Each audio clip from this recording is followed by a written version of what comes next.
Who invented barbecue? All over the world there are variations of barbecue, each with their own unique way of preparing meats.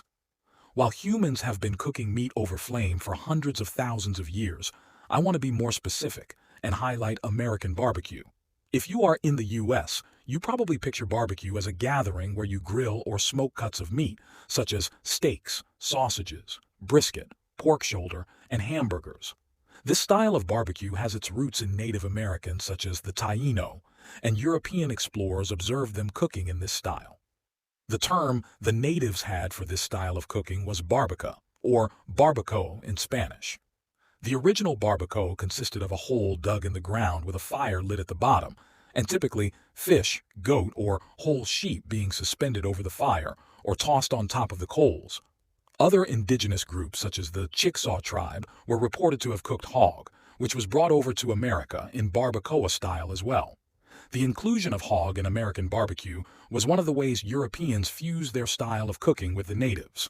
This evolved over time as it made its way into the American colonies. George Washington referred to a barbecue he attended in Virginia in 1769. As time passed, barbecuing became synonymous with the American South. Historically, barbecue was associated with being less fortunate because the meats you ate needed to be cooked for so long to make them edible and less tough. You also could preserve the meat for longer if you were trying to stockpile for bad times ahead. It was also a way to feed a lot of people at once. Throughout the years, modifications were made, digging deeper trenches for the fire, experimenting with using whole cuts of meat and portion pieces. The term eating high on the hog stems from this, because when slaves would barbecue meats, they would give the best cuts of meats to their masters, which came from the higher part of the pig. The slaves would eat the other cuts of meat, such as the ribs or the pig's feet, which were seen as less valuable. If you have ever cooked ribs, you would know that cooking them extremely quickly does not yield the best results.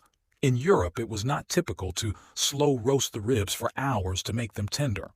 The slow cooking style of barbecue allowed for these cuts of meat to become some of the most desirable in modern times.